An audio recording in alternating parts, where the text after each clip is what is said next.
So, hi Jane, how are you? Thank you so much for agreeing to have a chat with me. How are you today? Hi Moira, I'm good. I'm good. A little bit too hot, but my makeup's still on. My hair is slightly stuck to me, but we'll go from there.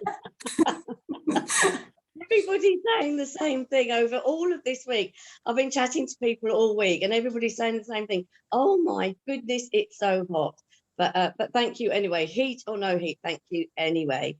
And it's really lovely to for you to tell your story, because you're slightly different to a lot of the WOWs. You're right at the very, very beginning of starting your business. It's actually just an embryo. It's not even, you know, it's not even been in the oven yet. It's just a very, very new embryo.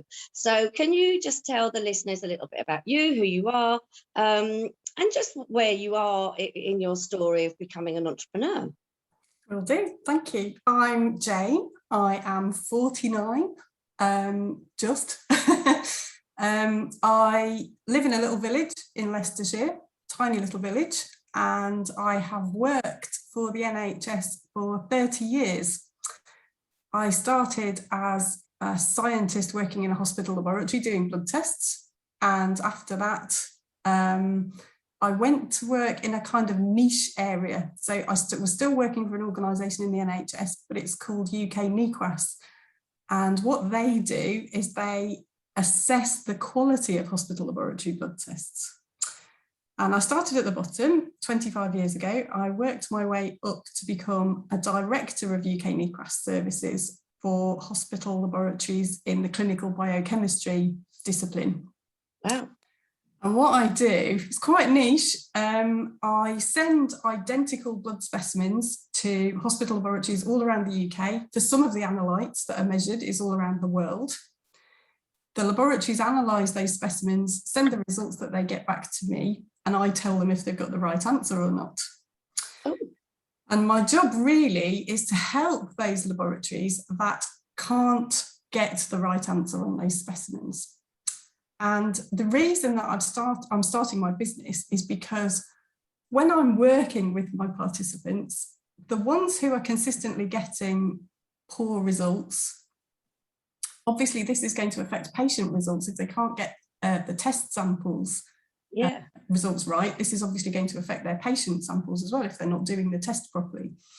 But when I help them work through the problems that they're having, very often it's because they either are, it's usually an individual member of laboratory staff who either hasn't followed the procedure correctly or they're not competent to do the task. Yes, because these days we tend to have quite high turnover in the laboratory. They're trained very quickly. They're not necessarily trained against really robust sets of instructions. So this is where I come in. I'm helping laboratories, quality managers and scientists working in hospital laboratories. I'm going to be helping them with the quality of their process and the quality of their instructions. And because different people learn in different ways now, I'm not just going to be helping them with the written instructions. I've actually taken this one step further, and we're going to be converting those instructions into procedural videos. But the niche aspect of it is hospital laboratories are inspected. It's a regulated industry. And those videos have to come up to a certain standard to be accredited by whoever's accrediting the particular laboratory, very often an organisation called UCAS, the United Kingdom Assessment Scheme. Something. I've just forgotten. But yeah, okay. That's what I'm going to be doing. Excellent. And right, I mean, I knew what you were doing, but I didn't realise that there were people in laboratories doing the things that weren't competent, which is a bit scary. It's not that it happens often, because it doesn't. It's just when you're looking at the quality of hospital laboratory blood tests, it's very often not about the analyzer that's doing the test. It's about one person having a bad day at the point that they put your specimen through. And when I'm working with people going through it, it is very often a very simple error because the instructions that they're working from are not clear or difficult to follow, or they're a bit too complicated. So for me, it's about simplifying those instructions, making them really, really easy to follow. And if it's a person who doesn't really respond particularly well to written instructions, converting it to a video. I mean, this is why YouTube is so popular now, because, you know, people like videos rather than reading from an SOP, a standard operating procedure. Yeah, we will always look at something rather than try and read it and process the reading thing. So why have you decided to change from actually working for a company where you've worked yourself up to the top, and now you're going to become an entrepreneur and have your own company? Well, I really have to thank COVID for that. I have had to shield throughout the COVID problems, and I've really, really enjoyed working at home. So much so because I'm totally in control of when I work. I'm a very, very early morning person, and it's been really nice for me to be able to get up, start work when I get up, when my brain is fresh, and also to avoid the commute. And I just decided that if I could come up with something where I could actually work from home, work the hours to suit myself, that would suit me much better than driving 2 hours each day, you know, there and back, and doing a full day's work and just being really too tired when I get home to do anything else. Brilliant, absolutely brilliant. So it really is about changing your life, quality of life, all the things. That is just absolutely brilliant. And Absolutely. why a lot of us start our own business so that we feel in control of our lives, rather than on that constant treadmill of getting up, going to work, driving to work, coming back, you know, and it's just that constant thing, that exhausting thing. And even though you have to work hard when you have your own business, you are also in control of it, and you can, you know, you just are in control, which makes a big difference. Yeah, it's really important. A lot of what I do as part of my day job is controlled by external organisations and processes and Department of Health legislation and what have you. And it'll be very nice to be doing stuff that I'm actually in control of without other people telling me how I have to do it. So that would be really nice too. Brilliant, absolutely brilliant. And so why did you decide to join the WOWS Hub? What do you think that is going to bring to you? Well, I can tell you why I first joined the WOWS Hub, and then we'll probably come on to what's actually happened since I've joined. But the reason I first joined the WOWS Hub is I've been employed by a single organisation, the National Health Service, for 30 years, haven't got a clue about how to run a business. So the initial reason for joining the WOWS Hub was to learn how to run a business, basically the nuts and bolts, the bread and butter of actually running a business. Yeah, it's important to start. Yeah, which is so important. A lot of people have brilliant ideas like you and experience, but actually you have to know how to run a business to make it work. Yes, and that's what I didn't know. And that was, you know, that my initial thoughts behind joining the WOWS was what I would get out of it. However, I have got an awful lot more out of that, as you know. Yeah. So what? Carry on. Sorry.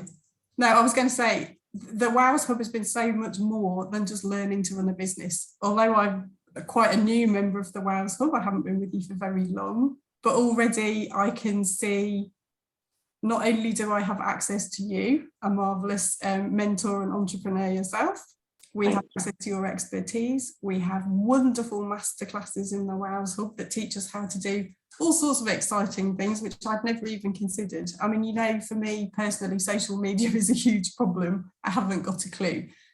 There is plenty of information in the WOWS Hub telling me how to manage the social media side of things, how to learn new things. We've had brilliant masterclasses in how to do that as well. But really, my favourite part about the WOWS Hub is the community spirit, the camaraderie, the fact that all those lovely ladies, we're all cheering each other on, helping each other out. If we've got a question, we can ask in the group and someone will know the answer. Or if they don't, they know someone who does. And it's just brilliant. It's really, really, really brilliant. A nice, lovely, safe, comfortable space where you're not afraid to make a twit of yourself. And I think that's what's so important. That's what everybody says. It's the community, because the community makes you feel. So what a lot of people don't realise when they start their own business is when you're actually at work, you are part of a team. Yeah. And even though, like for you, you love working from home, and COVID has brought you that and made you think, God, I don't want to be on this treadmill anymore.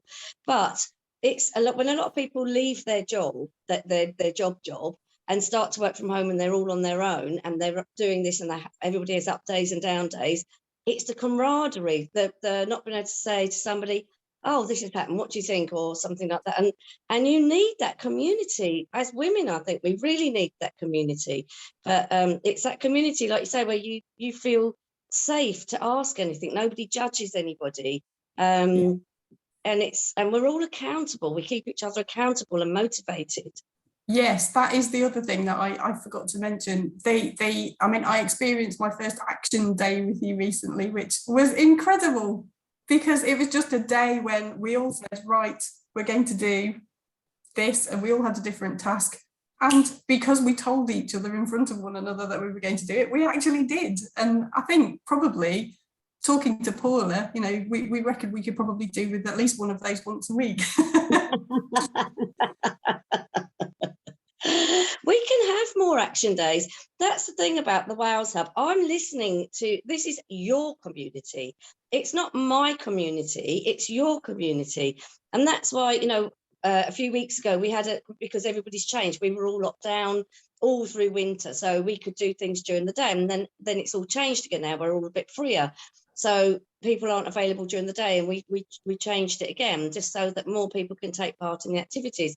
But if everybody wants to have an action day once a week, we can do that. That's the whole point. It's about changing and growing, providing what we need. We've got our first challenge in there tonight. I'm looking forward to that. Yeah, 6 o'clock. I'm looking forward to it. It is a challenge. It really is a challenge. It is going to be a proper challenge to do something. But everybody's got all over the weekend to do it. So I'm really excited to see that. Really excited to see it. I'm intrigued now. Yeah, I'm really excited. I can't wait. There's going to be one once a month, and again, that's just so that everybody cheers each other on and just takes part in it. So what are your long-term plans, and how will it affect your life? Long-term plans are at the moment still being developed, but I think the short version of events is the one thing that the WOWS has shown me that I hadn't thought about was I don't just have to swap hours for money. I can develop multiple income streams. Yes. And all those ideas are in the WOWS Hub, and you can learn them in there in a nice safe space. You can learn from the other ladies that are in there as well. And things I hadn't even considered: online courses, memberships, selling digital downloads. That's really where I'm thinking of going, because at the moment I will have to go to sites to take videos to convert procedures into videos.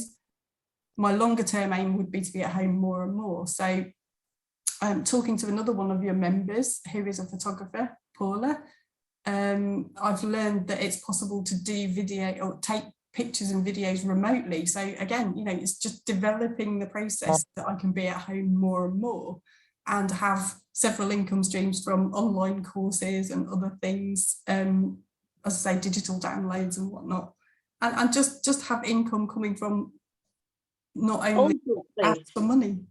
That is my absolute thing, as you know, that the whole point as we're getting older is so that you have more time to do what you want to do. You have more time and freedom and an income coming in that will sustain you well into your future life, that you're working less and less and less.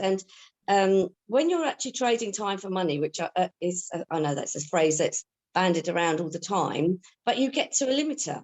Yes. If all your only income was going to be going to labs, then this is how much you can earn. Whereas when you have multiple income streams coming in, the sky's the limit. Yeah.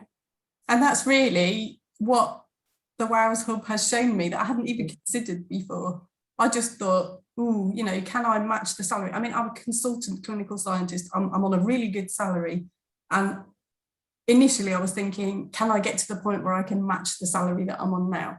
Now that's not what I'm thinking at all. Now I'm thinking sky's the limit. And that's really brilliant for me, really brilliant. Yeah, it's incredible, and that is what these communities bring. And everybody's target is different. So for some people, they only want to earn, I don't know, 500 a month extra, or or £1,000 a month extra, and some people it's 5,000, and some people it's 50,000. The thing is, you can achieve whatever you want. My mentor always says you are only restricted by your own imagination, by what you think is achievable. And I believe that. But some people, you know, don't want to, but you can literally achieve whatever you want. There's so many ways to earn money that it's incredible. And that's my job, to show you how you can do different things and add different things in. And I just find it so exciting. So exciting. So it is exciting. It is exciting. It's things I haven't even thought about that I've been introduced to now, and it's the fact that there's someone there, you are there, showing us exactly how to do it. So it's brilliant. You're not on your own. You've got loads of support. You've got a fabulous leader showing you exactly what steps you need to take to do these things, and it's given me enormous confidence. Oh, that's brilliant. That's really lovely to hear. That's made my day. So before I go and let you get on with your day, what would be your advice to somebody who's sitting there now thinking, shall I give up my job in the office or the shop or whatever and do this thing? I don't know, should I do it? What would be your advice? My advice would be, do not be afraid. I've done this. I should have done this years ago. Don't listen to the inner voice telling you that you're not good enough. No one will pay you for the knowledge that you can share with them. And the other thing is, don't listen to the naysayers. There are so many people around you who say, oh, you're going to give up your job. You're not giving up your job. You're giving up a job that pays a regular income, and you're swapping it for something that doesn't have a limit associated with it. And that's how I'm looking at it now. That's a look at it. It's been a huge shift in mindset, but really that's what I would say. Do not be afraid. Imposter syndrome kills off so many businesses before they've even got off the ground. Don't go there. You can do it. People will buy from you. And that is exactly right. And it's the community spirit that gets you through. If you're sitting as an entrepreneur, and a lot of people don't even think of themselves as an entrepreneur, but as somebody starting a business or just has a little business that they want to develop, if you're sitting there on your own, then the mind devils will come in, and really it's hard to keep them at bay. But when you're in the supportive community and everybody's coming in and saying, so sometimes people come in and say, I've just had a rubbish day. And everybody picks them up and says, I was like that last week, but it's fine. And you really get boosted. And then, but everybody's just keeping you going. And like you say, suddenly you think, God, there's opportunities that I had never even crossed my mind that are out there for me. And that is what comes from being in a community like the WOWS Hub. Yeah, it's absolutely excellent. And the fact that we're all from very different business backgrounds, I mean, the diversity within the group of the different types of businesses, product-based businesses, service-based businesses, but we can all benefit from each other's skills and knowledge. And it's been an eye-opener, Moira. I have really, really enjoyed it, even though it's, you know, still early days. It's given me a lot of ideas and really boosted my confidence and made me not afraid to leave my job anymore, which I was before. I have actually handed my notice in. Oh, have you? I have. I've done it. I did it last week. Oh, amazing. Oh, I'm so pleased we've given you so much confidence, and we love having you in the WOWS. Absolutely love it. Thank you. Anyway, I'm going to let you get on with your day. Thank you so much for taking time out to chat with me. And it's been really lovely. And I'm sure there's going to be lots of women who will watch this and find it really inspirational. So thank you very, very much. Thank you. All right. Bye-bye. See you soon. I'll see you later at the challenge. Yes. Yes, see you later at the challenge, definitely. All right, see you later. Bye. Bye-bye. Oh, hang on.